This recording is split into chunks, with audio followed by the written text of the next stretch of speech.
Hello and welcome to Ruth Paine, Eyewitness to History, a special program of the Irving Archives and Museum. Miss Payne is now a California resident, but back in the early 1960s, she lived in Irving, Texas, in this home that is now a city museum. The young mother befriended Marina Oswald. She welcomed Marina and her husband, Harvey Oswald, into her home.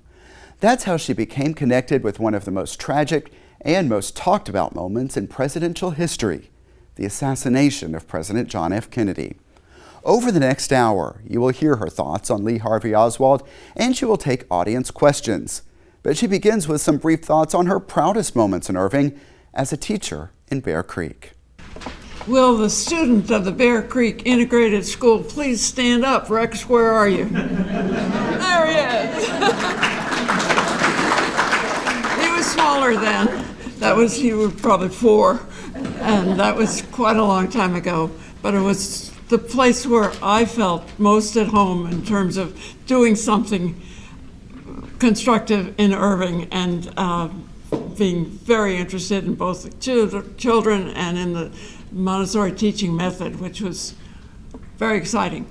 And I'm going to give just a little more background too before we get into the Oswald part as to why I was interested in the language of Russia, I'm Russian, and as to how Michael Payne and I came to Texas. So just a little background. I was active with what was called the Young Friends Committee of North America. This is young Quakers, high school, college-age kids. And it was the Cold War era. We're talking the 50s. And we were trying to see what could we do to make people be nicer to each other across dividing lines of belief. And we wanted to do an exchange of young Quakers, young people from here to go to Russia and young Russians to come to the States. And we looked around to see, well, do we have some nice young people who speak Russian? Well, we found one.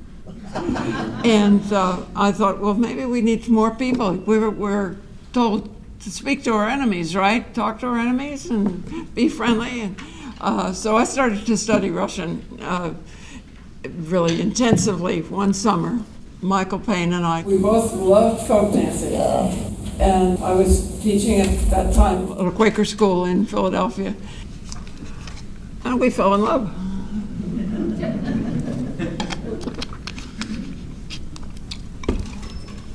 And then after, a couple of years went by, we were married, and a couple of years went by. I have to tell you that part of what's hard for me in doing this kind of talk is that it raises multiple grief. I really admired President Kennedy. It was so sad to see him killed. And also, why was Marina at my house? Well, because Michael and I had separated. The marriage just really wasn't working out. Very sad for me. And the two losses kind of intertwine in my spirit and my feelings about the loss of the dream of the marriage and the loss of the dream with President Kennedy, who dreamed for us so beautifully with the Peace Corps. And he's the one that made it possible for us to go to the moon and come back. That's been very much on the TV recently. Come on, boys, come back. So that's how come Marina was in my house, and it was very nice to have somebody to talk to. I was learning, it was helping me with Russian. You can't beat living with somebody who's a native speaker. That was wonderful for me.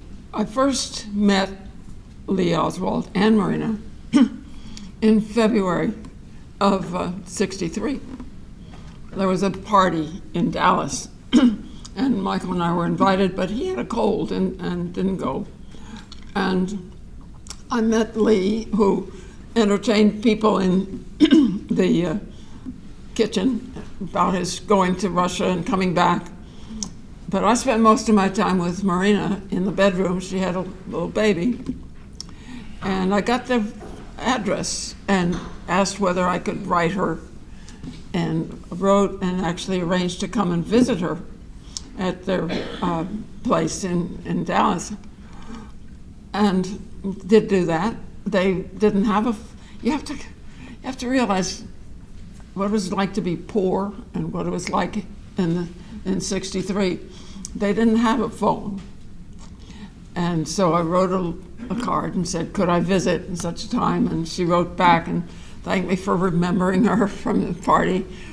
And I arranged to go over and visited her there. And I discovered that she was expecting another baby. She had become pregnant. And she also said that Lee was talking about having her go back to the Soviet Union, which she certainly didn't want to do. So I sort of let her know that if she really wanted to stay, she could stay at my house if she wanted. But it was hard to arrange. I didn't know how Lee felt. I'm going to fill in a couple of things that I didn't know about until after the assassination. But you have to understand that Lee got his Russian rifle, not Russian rifle, his rifle, and I have to look it up. March 20th, he got the rifle at his P.O. box.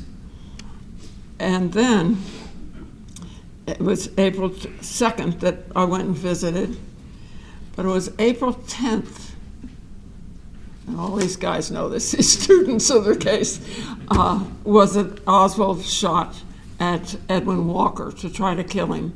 And I asked Kevin to put this note in front of you because it seems to me so significant as to what was going on in Oswald's mind. He started out saying, come on, you all got it here.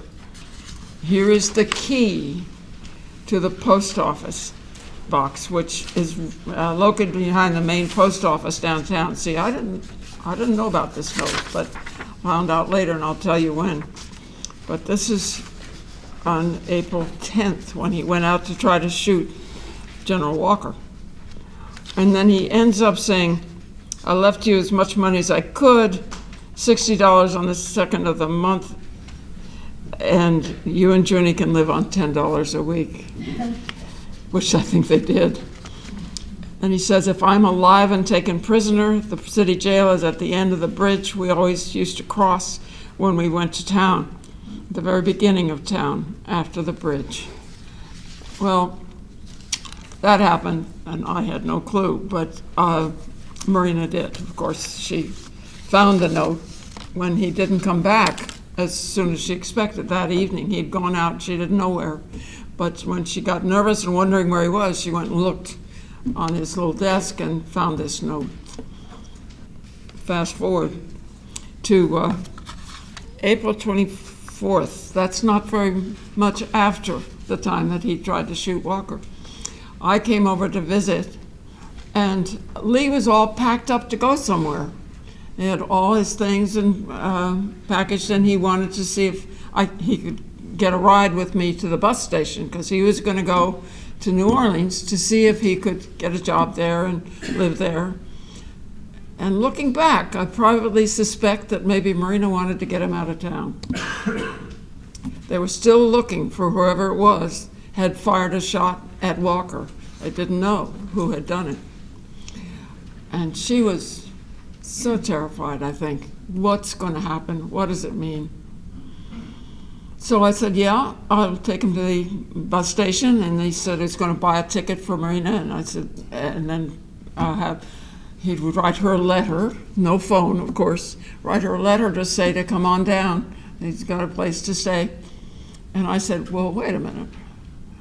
This is a young mother with a 1-year-old and pregnant, and all the equipment that goes with a 1-year-old, that's all going to go on the bus, and then she's going to go down to New Orleans. I said, well, we could make it easier. How about if I bring her up to my house for a while, and I have a phone. You could call and say when you have a place for her to stay, and I'll drive her down with her her baby June. Well, he thought that was all right. So that's what we did. Took him to the bus station. And then I packed Marina up to come to my house. And that was May 24th, I took him to the bus station. It was May 10th that I took her and June, and of course my two little kids, who went everywhere with me, to New Orleans. And we stayed that weekend. Not an easy weekend. There's a lot of strain in the relationship between Marina and Lee, and a lot of prickliness, I guess you could say. I never saw him hit her, although I heard later that he had. But they argued, they bickered. And that was pretty unpleasant for me. Anyway, so came back after the weekend, and along comes the summertime, and you have to understand, I was not only lonely, I was bored. You don't get a lot of fascinating conversation from a 1-year-old and a 2.5-year-old who were my kids. So I packed into our station wagon, pardon me, I think it's funny, which is now owned by this man right here. And taking good care of it. And we drove across country and stopping to see family, but mostly family in the Northeast and Philadelphia area. And then I went and visited some of the friends, the Quakers that I had worked with on the what's called the East-West Context Committee, the ones that were trying to talk to our enemies and improve relationships with Russia. And then on down to my sister's in Bethesda and visited there. This was the weekend of the March on Washington, where Martin Luther King spoke so eloquently. And my sister had several little tiny kids, and I had my two kids, also tiny. I wanted to go, but I did not think a crowd like that was a good place to take very small children, so I didn't. We had to wave at it from a distance. Bethesda isn't far from where it was. But anyway, missed that. And then went on down, drove down to New Orleans to see Marina and Lee down there. On the way, I stopped at the church in Birmingham where those 4 little girls were killed to try to say how much I regretted that happened and to leave something for them and to say that, you know, there are people who appreciate who they are and would help them. And I felt like I could explain that to my kids, that this was an accident. They could see it, you know, the church was still injured, and you could say that they need help and to rebuild the church, and that what happened was terrible, and so we're blessing them and going on our way. And then I went down to New Orleans. Well, he was again ready to go somewhere. And he said that he would be leaving the next day or so. But I determined that he really was comfortable with the idea of Marina coming and staying with me for a while.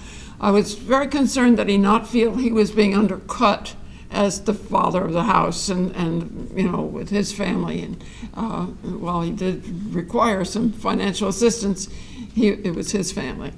And he did feel okay about it. I was kind of appalled because she'd been there all summer. She by now was 8 months pregnant and had not had any medical attention or care, and they couldn't afford it. But they had lived long enough in Dallas County where I could get her in for free care to just check out how the pregnancy was going. And also, if the baby came, I could get her into the hospital and talk through all the paperwork and whatever was needed for that. So I think he was actually grateful for that. I felt that it was, he felt good about it. And of course, he packed up our car. And looking back, I realized that one of the tall Marine Corps duffel bags that he put in the back of the station wagon probably had the rifle in it. But I did not know he had a rifle. And I'm sure he packed it to be sure that I wouldn't know. And then those things of theirs I put in our garage when we got back to Irving. So Marina and I were there in Irving, and then after a week or so, Lee came to Dallas, called on the phone, said he wanted to come out. Could I come and get him? Of course, he didn't drive, he didn't have a car. And Marina answered the phone, talked to him, and she said, no, she can't do that. She just gave blood at Parkland for preparing for the baby. So, okay. I didn't say I would or wouldn't, but she said for me. And so he actually hitchhiked out, which worked well for him. He was small, slightly built, and very tidy, and looked okay. And the guy that picked him up took him right to the door. He said he was going to see his family after a separation, whole long story. I didn't want him to stay at the house. Some of you have been at the house. You know how small it is. And we had a mother and two babies, two young children, me and two children in one bedroom, and Marina and her baby, and later by middle of October, a new baby in that bedroom. So I didn't want him to stay at the house, but I said he could come out weekends to visit with her. And a little story about how it came about that he worked at the school book depository. I was next door to the Roberts house. We have no Roberts actually here, do we? No. Marina and I were over visiting, having coffee with our neighbors. And Linnie Mae Randall, who lived across the street, said that her brother worked at the Texas School Book Depository, and he had a lot of work. They were filling orders. This is October. Schools, districts are getting their books, and she thought there might be a job there. And you have to understand, Marina did not speak any English. She didn't understand a lot of English either. She didn't know what that conversation was about. So I explained it to her later, and she said, oh, could you call and see if they really do have an opening? And so I did, called and talked to, said personnel, asked for personnel, and got Roy Truly. And I said, well, this young man, a wife and a baby, young girl and a baby on the way, and he's looking for work. Was there an opening? And he wouldn't say, but he said, well, let the young man come by. So that's when Lee called on the telephone to talk to Marina, she told him that, and that he should go and see, which he did, and I guess he did all right as far as the interview was concerned. I learned today that he lied on the application. I didn't know that, but that's no real surprise. and got the job, and then arranged with Linnie Mae Randall's brother. I wish you were here. You'll, Fraser. Here? You're here! All right. Oh, hooray. Gil is here. Thank you. And arranged that he would be able to transport Oswald to work and back, because he was living with Linnie Mae. They had moved now to a house just down the street. And so that was a pretty good arrangement for all parties. He'd come out on Friday night and then go back with Buell on Monday morning. And I think probably it was a very relaxed setting for Oswald, that he really enjoyed seeing his wife and the now two babies, and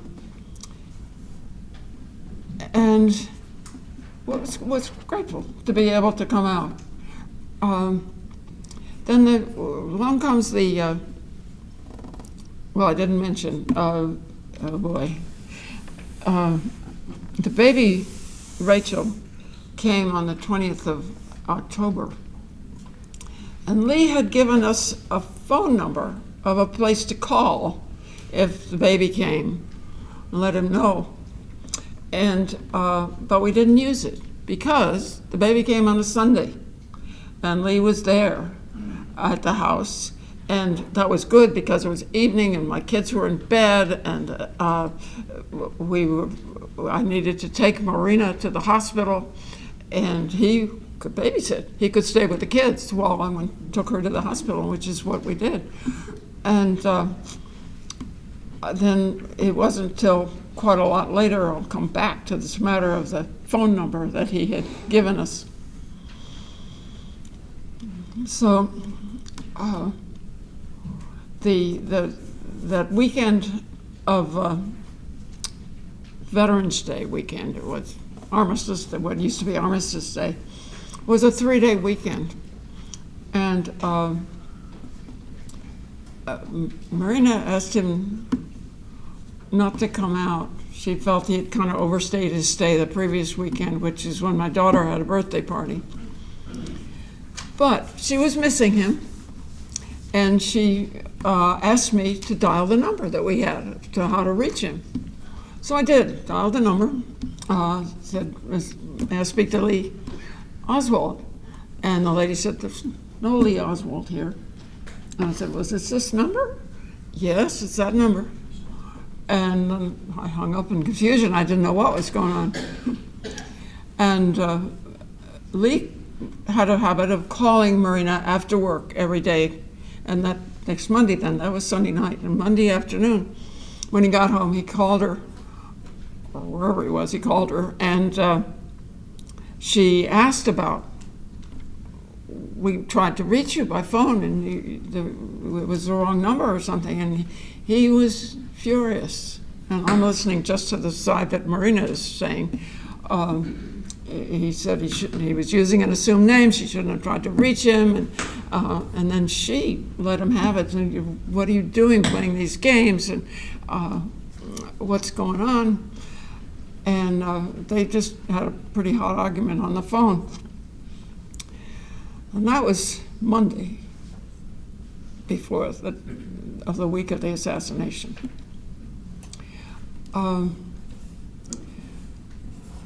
So other than that, the week seemed normal. We were anticipating and eager to see President Kennedy. Very excited, very excited. And we just, we hadn't had TV very long, but I watched TV when the president and his wife were due at a breakfast in Fort Worth that morning of the 22nd. We'll have to come back to that because I'm skipping over what happened Thursday night. We'll go to Thursday night and then to Friday morning. Thursday, when I came home from the grocery store about 5:30 in the evening, Lee was on the front lawn playing with June, his little daughter, and my kids. And I was very surprised to see him. He didn't normally come out on a Thursday. And Buell, you can tell me if this is true, that he asked for a ride on Thursday, saying he was going out to pick up some curtain rods. And that you asked whether he'd need a ride out on Friday. And what did he say? He said no. He what? He said, I asked him, I said, well, will you be going home with me on Friday? And he said no. He said no, yeah. Wouldn't need a ride on Friday out to the house. And later, of course, I learned that he brought with him a big, some wrapping paper that he got at the school book depository that ultimately he wrapped up the rifle and took it off the next morning. But that all happened before I was up. He was, I got up about fairly early, like 7, but he was already gone and left a coffee cup in the sink, so I saw he'd been there. And Buell can say he put a package in the back of the car. So anyway, so there I am, and that's now Friday morning, and watching the TV and President and Mrs. Kennedy coming for breakfast in Fort Worth. They were a little late, as Kennedy joked later, you know, it takes women a little longer to get dressed. And the newspaper, the reporter on the TV was kind of filling time while they were not yet arrived. And he mentioned the assassination of President McKinley. Now, how is it that that was so much in the air in Dallas? People were worried about his safety. It just speaks to the fact that the air was laden with worry about the president's safety. And this newsman, I did find out, they confirmed that that was indeed on the tape from that morning. So I had a dental appointment for my kid, older kid, and went off to take, both my kids go with me everywhere, and went off for that about 9 o'clock. But I left the TV on because I knew that when Marina got up, she would want to see what was going on. And she would be up you know, she had a very little baby. She would be up nursing in the middle of the night, so if she could sleep a little later, she would, and I knew she would want to be able to sleep. But when she got up, she did, I learned from her later that she was very pleased to see the TV on and to see what was going on. And then when I came back with my kid from the dental appointment, we sat there watching.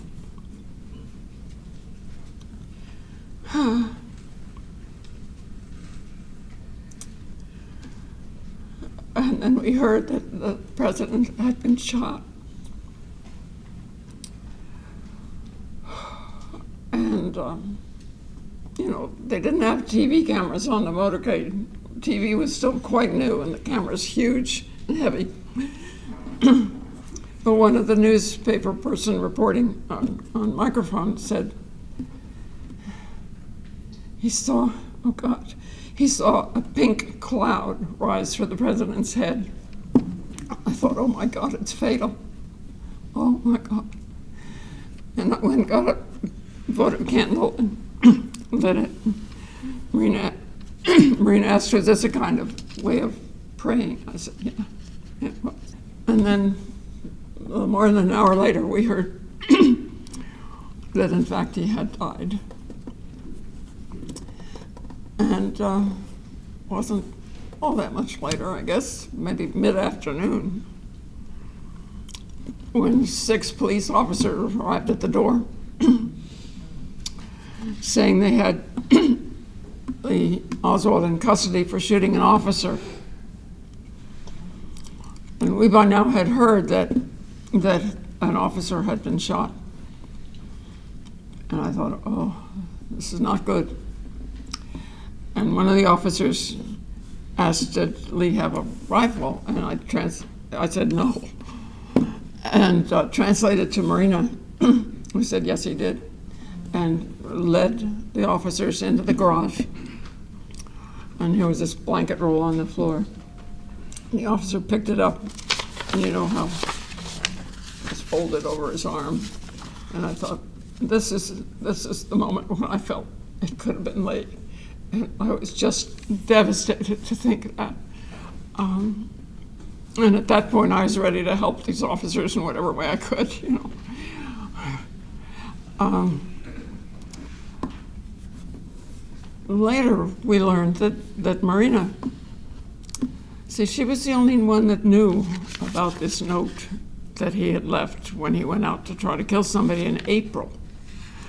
But someone who interviewed her later told me that she had, when she heard that the shots had been fired from the school book depository, we were out hanging up diapers, and I went out to tell her that they said the shots had been fired from the depository. I didn't notice, but she went into the garage to look for the rifle, recognizing that it might be Lee. And she thought it was there, but it wasn't. So then comes a lot of activity at the police station and changes, and here's where the grief intertwines. Michael and I had been separated for a year at this point, but when he heard that the shots had been heard on the radio, the shots had been fired from the school book depository, he drove over to the house to try to help to see what was going on. And so he was there and went with us and the police officers down to the police station. The officers were, many of these men here are really noble policemen doing their job, but this crowd of 6 was a mixed bag, I would say. A couple of them were very courteous and appropriate, but they didn't know who we were or what we were like. And they were wanting to rush us. Marina wanted to put on change of clothes, and they didn't want her off in a room by herself, no way. And so that it was very stressful. You know, we were all just so stricken. And we did ultimately, well, one of the police officers said, "You better hurry up or we'll take the kids down to juvenile." And he grabbed me by the arm and pulled on me. And I looked to my little daughter and I said, "You can go with us." Like I was saying, "You can't intimidate me, man. This girl isn't, I'm holding her hand."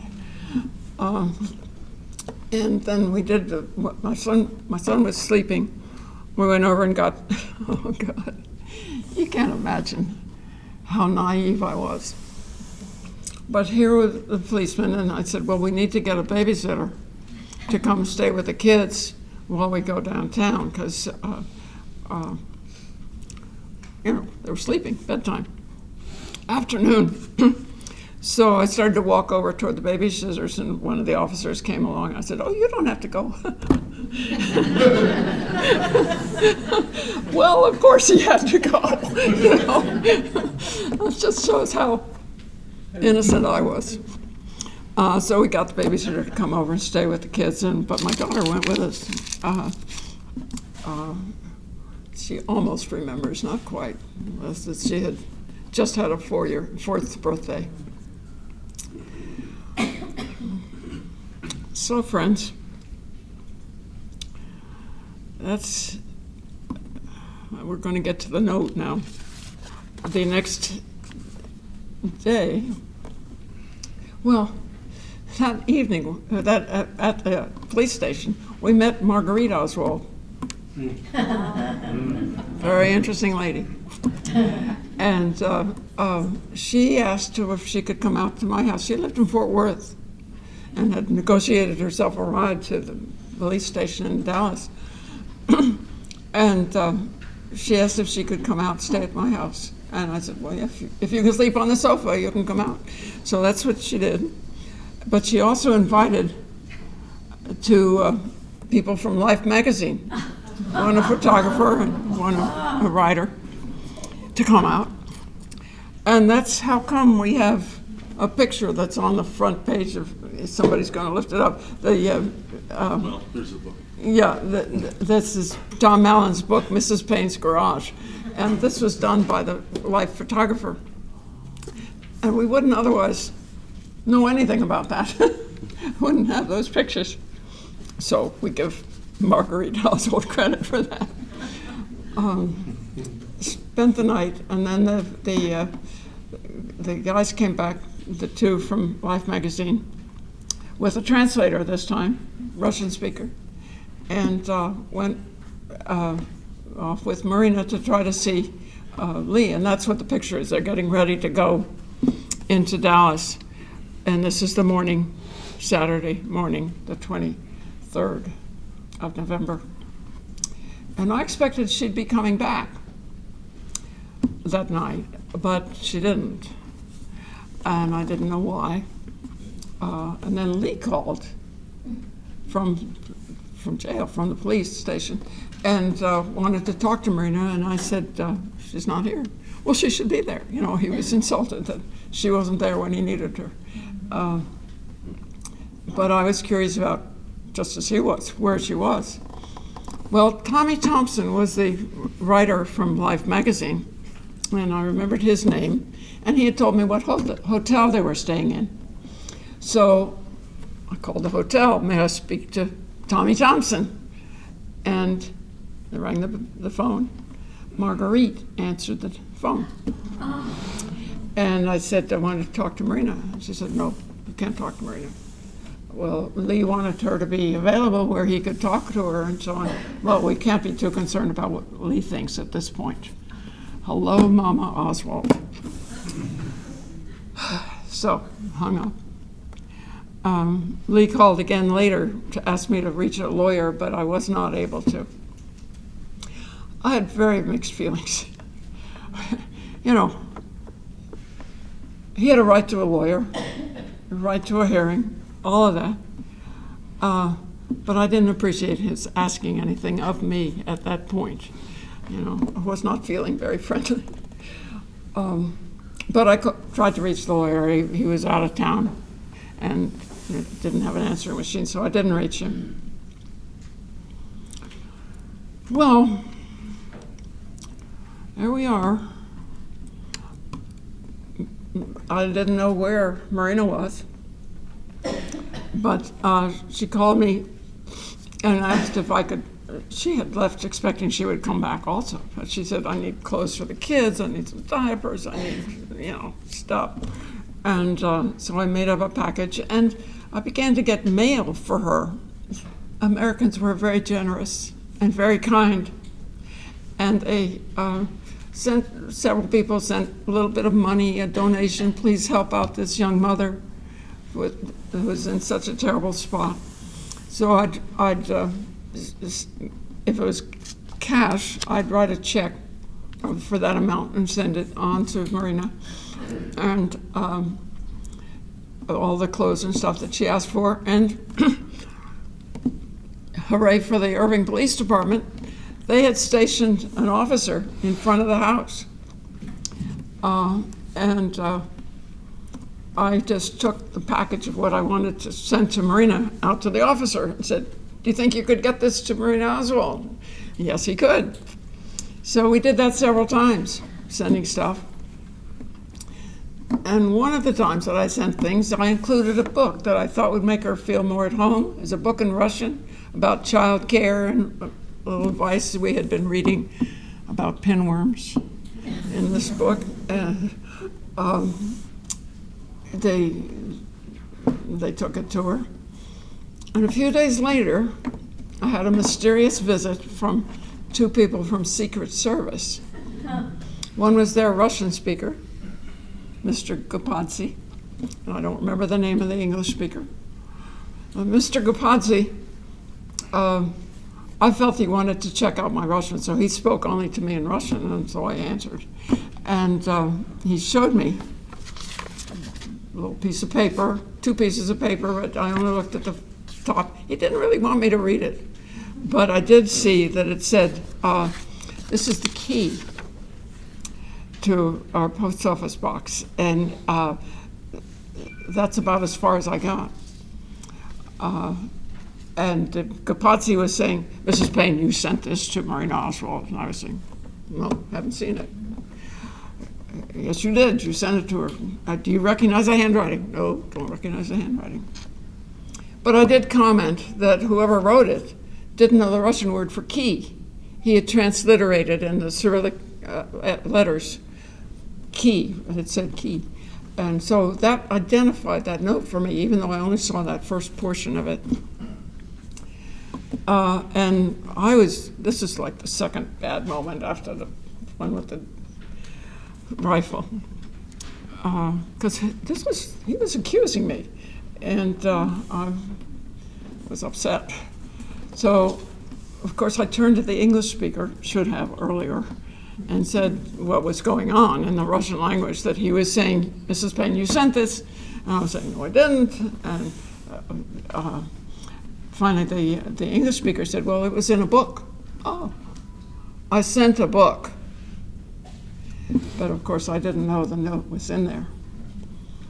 And I only figured it out from news reports later as to what the note was about or how it came about, because of the word key in the lead of the what you have here, this full story of the note, that it was something he left for Marina in April when he went out to try to shoot General Walker. And I asked much later, was there something else besides the note that pointed to Oswald as the one who made that shot? And Priscilla Johnson McMillan, who was a major researcher of the whole thing, said, yeah, he had photographs taken with his camera of the back of General Walker's house. He had notes that he'd made about his careful planning for the thing. He had figured out a place to hide the gun after using it. And he also figured he could he had bus schedule, how to get home on the bus. And it's just, a lot of people don't know about this. I keep meeting people who didn't know that Oswald had made an attempt to kill somebody in April. Keep meeting them. Even the young man who recently interviewed me at the local paper said that's how he found out. When I told him, he didn't know.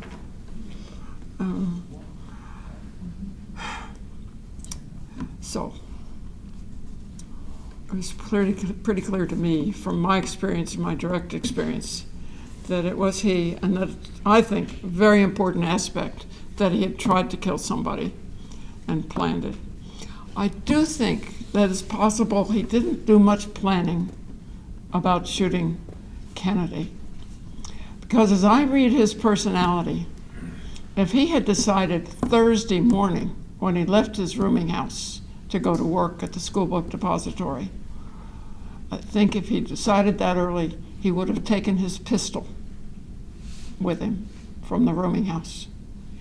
He went to work, talked to people, and came out that Thursday night, and then amazingly just walked out of the school book depository after the shooting. Where did he go?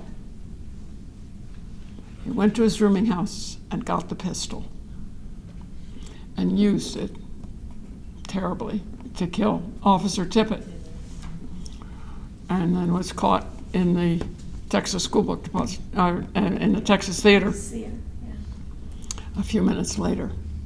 And the arresting officer reported, Officer McDonald, he had been trying to grab the gun, and it actually was fired, and he said that it hit him here rather than firing off the gun. He was saved by having his hand in the way of the pin firing the gun. Because Oswald was ready to kill that officer too. So those are the stories I personally have of my acquaintance with Lee and what happened and what, you're all we have time for questions. One of the questions that will always be there is what motivated him, why? But we're going to be stuck with that. We can't ask him, he never did have a trial. I've gotten to be friendly with a woman named Carol Klopfer. She's the daughter of Ruth Klopfer, and you came to New Orleans, you sent them a letter. She wanted to know, I was just emailing her, and she wanted to get a sense from you of the whole story of how you kind of reached out to them and what happened when you showed up. Yeah, well, I think this is when I first took her down in May to New Orleans, and I was worried about her being, not knowing anybody. And I didn't know anybody in New Orleans, so I talked to someone from the Quaker meeting, I think it was, to see if they could just bring somebody by to connect her with a Russian speaker and just see how she was doing. Have I answered your question? Well, she was saying that her recollection was that her mother got a letter from you asking her to look out for Marina because you hadn't heard from her for a while. Yeah. Oh, She yeah, that couldn't was a remember if follow-up. this was July or August, but her mother didn't go there right away because she was waiting for the kids to come back from school. She wanted to go with somebody. And then what she said was, Ruth got a call from you saying you were going to come and pick up Marina, and if you wanted to say hello to her, you needed to get there the next day. So that's her recollection of it from the experience. And then they went to visit her and Lee for a couple of hours. And then as they were leaving, you were driving up to pick up Marina. So she wants to kind of get your sense of whether the way she remembers I this. don't remember overlapping at that time. This would have been September, I think, probably. Yeah, it would have been the end of September. Yeah, probably did. I just don't know. And then the last question she had was, after when Lee was arrested and then there were FBI interviews, the FBI came to see them. Right. And she was curious because they never gave out the information. No one really knew. And she was wondering if it was part of I guess when you were talking with the FBI, did you mention that visit? And that's how they came to speak with Ruth and the kids. Yeah, I probably didn't mention to the FBI that I had talked with her. Is that what you're saying? No. Well, no, she was saying the only way they thought the FBI could find out about that they had been there, because they had not said anything about their address to Marina or Lee or anything, that she was just wondering if maybe you had said something to the FBI about that brief meeting With Lee and Marina when Ruth and I don't think I did, but I don't know. she was just, it was interesting to hear her perspective as a young kid or a college kid going and meeting, and her point was that I guess you had shown up at that point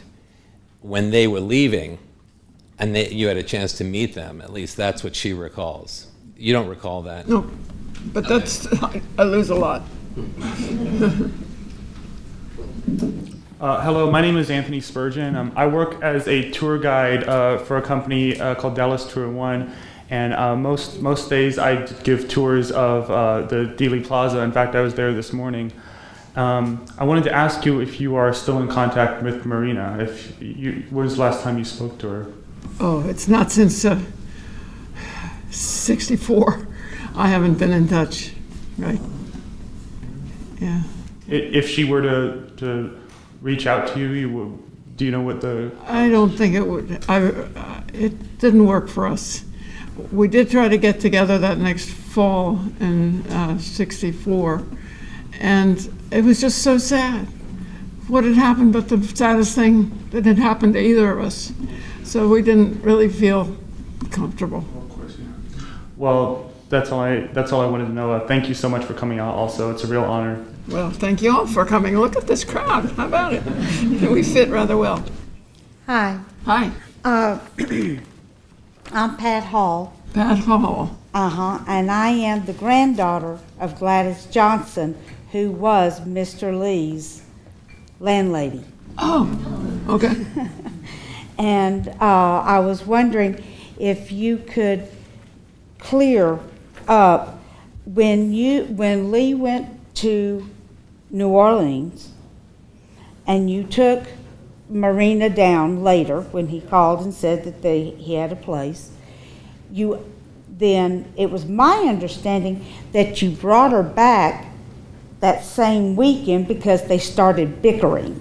Oh, no, it's two So trips. you left her there. It's 2 trips. I took her down in May Okay, when he called and said he had a place and a job. okay. And then I stopped at the end of the summer, in September, In September. to visit. And that's when he was ready to go somewhere. And I said, well, if you want, I can take her to my house and get her into the hospital as needed. And Okay. I just wanted to make sure Yeah, good. that I knew the we secret. got some real fact checkers here. These guys are really alert. Having studied and taught Texas history, do you think that history remembers Lee Oswald as the way that he was from how you knew him? So has he gone down in history as the person that you knew him as accurately, would you say? I don't know. I would know, especially how history sees him. I think the killing the president was so massive an event and so important. I think that's really what people remember. That the House really portrays kind of how he was in a more relaxed setting, and how, you know, I didn't see him as dangerous. I wouldn't have wanted him in my house if I'd known he was dangerous. So that part of him isn't very well known to history. Mm-hmm. They tend to rewrite history books as time goes on, and I just wanted to make sure. Yeah. Thank you. In fact, it's one of the important factors that it didn't show on him. I mean, Marina knew that he had tried to kill somebody, but really his behavior generally didn't convey that to those around him. Colvin Gibson from Irving. Hi. I had a question regarding what I thought I heard you say was someone named Margaret Oswald. Marguerite, yes. Marguerite Oswald. Was that Lee's mother? Yes.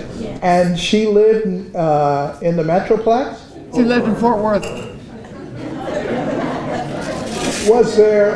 Was there ever consideration for Lee and the family living with her? Oh, he wouldn't even tell her there'd been a new baby. He wanted nothing to do with her.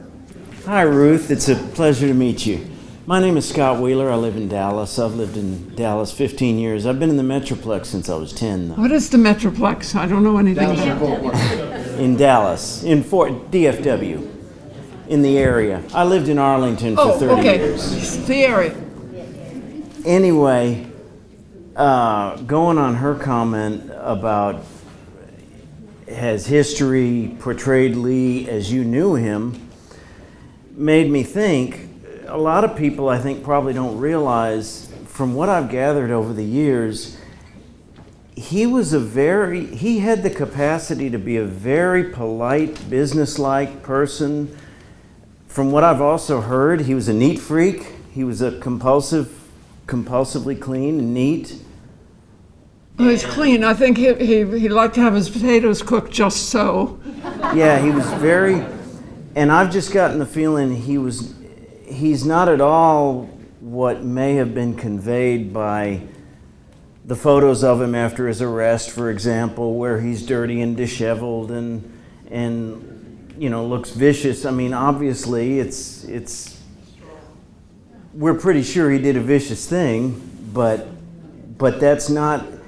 He had the ability to convey a very neat, clean, polite person. And also, I knew H. Lewis Nichols, who was the president of the Bar Association in Dallas in '63. And I knew him. I worked in building security in downtown Dallas back in the 90s. And he was, as an older man, he was an attorney in that building. And I asked him one day about it when I learned who he was, and I thought, I knew that man. So next time I saw him, I asked him about the visit he made to Lee in jail, asking him if he had counsel. And he told me we talked about it for about 10 minutes that afternoon, and he said he was very polite. He said if he didn't have the evidence, if he didn't know what was generally known as the evidence that they were mounting against him, that he would have never guessed that this man did what they said he did. He says he was very polite. He says, when I went into the cell with him, he says, of course, they lock you up in there with him. And he says, they locked the door, and I was in there, and I wasn't armed, and the only thing I knew was that I was bigger than he was. And he says, I was worried. He says, I was truly worried. What could this man be? But no, he was very nice, very polite. And he asked him if he needed an attorney, and he said no. He wanted him to contact Mr. Abt out of New York, who was known to represent communists. And he said that he said, if I need you, I'll contact you. I appreciate your help, and was just very nice. And so my thinking is that the Lee you probably knew was simply not at all. I had no clue, yeah. Exactly. And basically I said that to the commission before I left. If we don't understand that an assassin can look perfectly fine, you know, that look like a normal person, then we have no way of knowing. It's just, we just don't understand how easy it is to kill the president. Exactly. And also one last comment, and I'll have a seat and let you comment if there is any comment. Did you know Robert Oswald, his brother, at all after the assassination? Had Yes. you ever had contact with him? After the assassination, yes. What was he like? I always got the feeling I liked him. Well, He was a very likable man. sensible guy in the family, yeah. Marguerite, the mother, was a different story. Well, she put him up to a orphanage early on. I think that was a savior thing for him. But I tried to talk with him when I was trying to figure out what was going on with Marina, because those weeks right after she left, I didn't know what was going on, whether she knew what her rights were, or you know.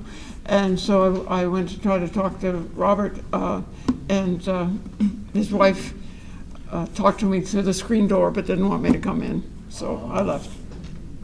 They weren't exactly very open. They weren't very friendly. I think Robert took a bad impression of Michael. He just wasn't, you know, what did he know? Who were these people, you know?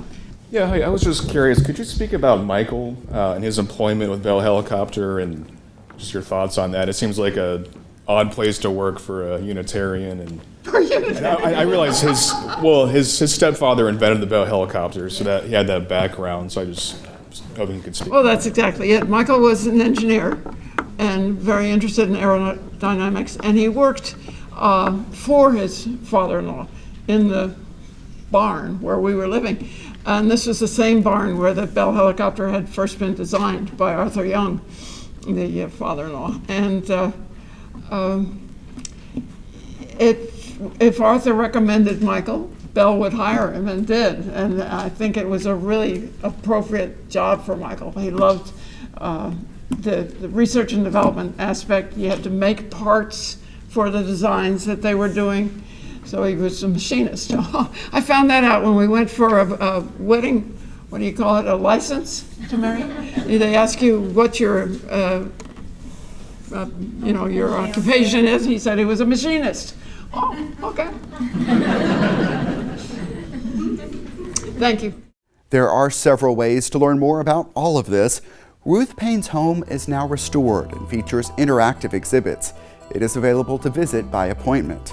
Learn more and make reservations at cityofirving.org/498. Also, the Irving Archives and Museum is scheduled to open in late December 2019. And we at ICTN have produced several special videos. Find them on our JFK playlist at youtube.com/thecityofirving. Thanks for watching.